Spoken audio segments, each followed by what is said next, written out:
Welcome guys sa panibagong taon na ating vlog. Mayroon tayong aluminum screen door installation. Nagbabawas tayo guys ng tiles since na hindi lapat ang ating screen door. Medyo sumubra yung tiles kaya bawasan natin para ang pagsara ng screen door ay lapat na hindi makapasok itong mga lamok, langaw.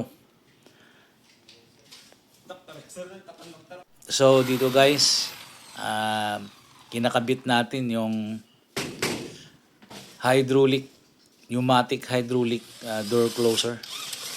Depende ito sa presyo. Mayroon itong 230 or mahigit. Mayroon namang at least mababa sa 200. Depende sa brand. Pwede nyong pwede kang pumili dito. Ang door closer ay adjustable guys. Maaari siyang i-adjust na mabilis ang pagsara. At maaari namang slow mo yung pagsara. Yan, tinitingnan natin yung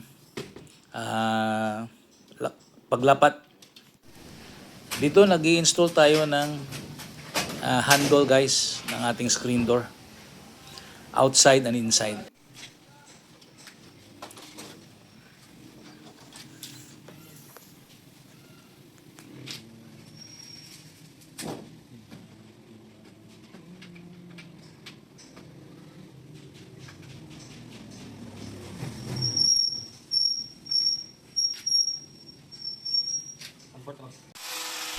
Nagbubutas tayo dito guys para sa lock dun sa loob ng ating screen door.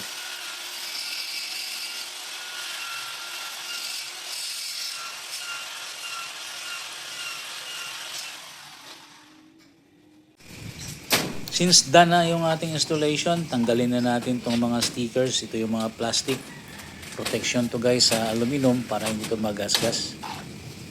Tapos ito yung mga corner ay kailangan na hindi matalim para hindi masugat yung ating paa. Kaya yun, binabawasan yan para mapurol. Hindi siya makasugat ng paa natin. Minsan yung step natin kasi alanganin.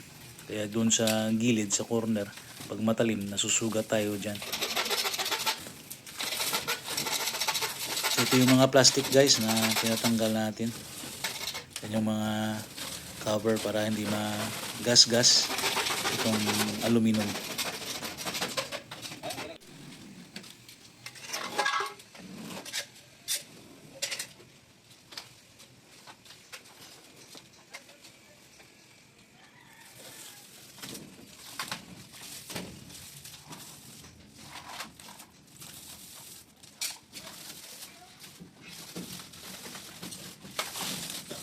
Dito naman guys, naglalagay na tayo ng sealant.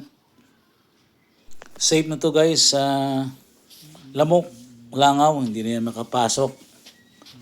Dahil nga naharang na ng screen door.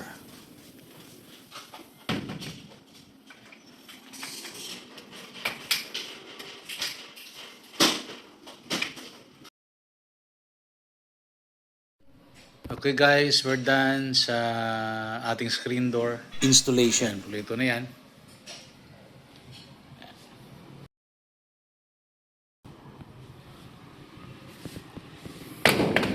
May lock na tayo dito. Yan.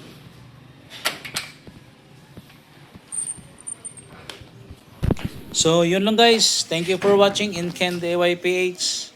Aluminum screen door installation sa province. Ito ay price 4,300.